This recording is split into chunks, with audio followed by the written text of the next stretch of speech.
जय सत्य सनातन, जय प्रकृति परमात्मा। देखो, अपन अपने हम लोगों को बचपन से कई संत महात्मा और कई पंडित ऐसे सिखा देते हैं कि हम जैसे कि बहुत कमज़ोर हैं। आप एक उदाहरण के तौर पे देख लीजिए, जैसे कि गीता में संत लोग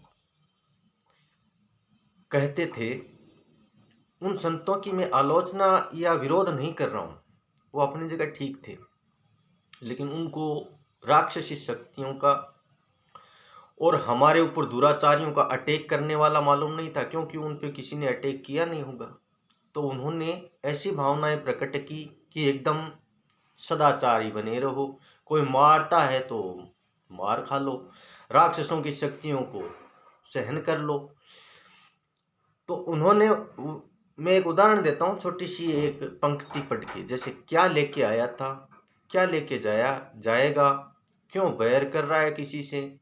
ऐसी कुछ पंक्तियां हमें सिखाई गई, उससे हम आत्मा के तौर पे कमजोर हो जाते थे।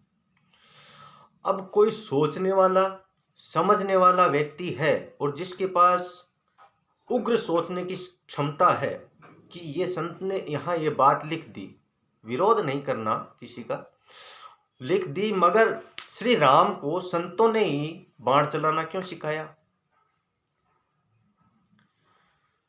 और बड़े बड़े महारथियों को संतों ने ही ऐसी शिक्षाएं क्यों दी कि बाण से भी वो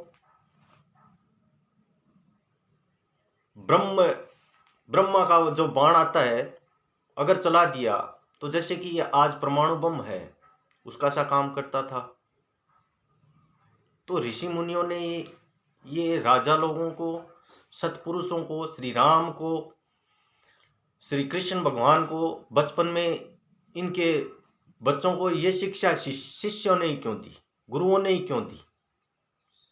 ये और जोड़ देते, दुराचारी शक्तियां आएंगी तो उनका हम विरोध करेंगे, धर्म पे कोई आवाज उठाएगा तो उनका हम विरोध करेंगे।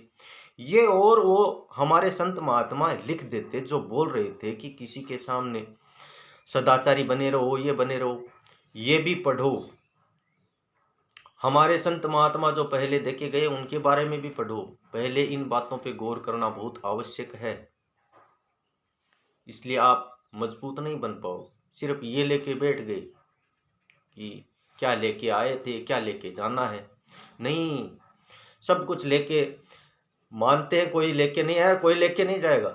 ये भी बात मैं भी वीडियो पे बोलते रहता हूं, मगर जब तक जीवन है खाने के लिए चाहिए, जब तक हम हैं इस संसार में, इस शरीर के अंदर विराजमान आत्मा है, वह आत्मा जब तक इस शरीर में है, तब तक इस शरीर को साधन रूप देने के लिए हमें हर एक चीज की आवश्यकता होती है।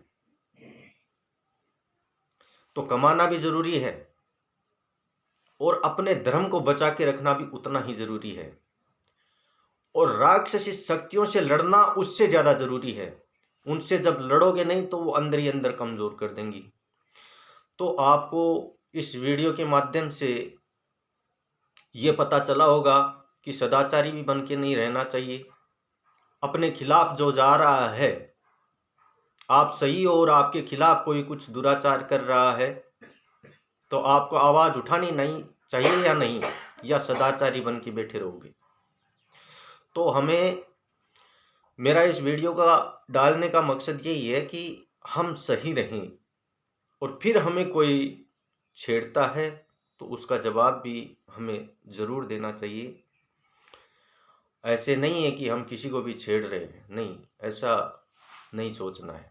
हम अपनी जगह सही हैं, फिर कोई छेड़ रहा है तो उसको जवाब देना बहुत ज़रूरी है। सहन करके मत बैठो, चुप मत बैठो, अंदर ही अंदर घुटो मत, किसी का सहारा ले लो कमज़ोर हैं तो, लेकिन सही रहना, आपकी जीत निश्चित है। जय प्रकृति परमात्मा, जय हो सत्य सनातन।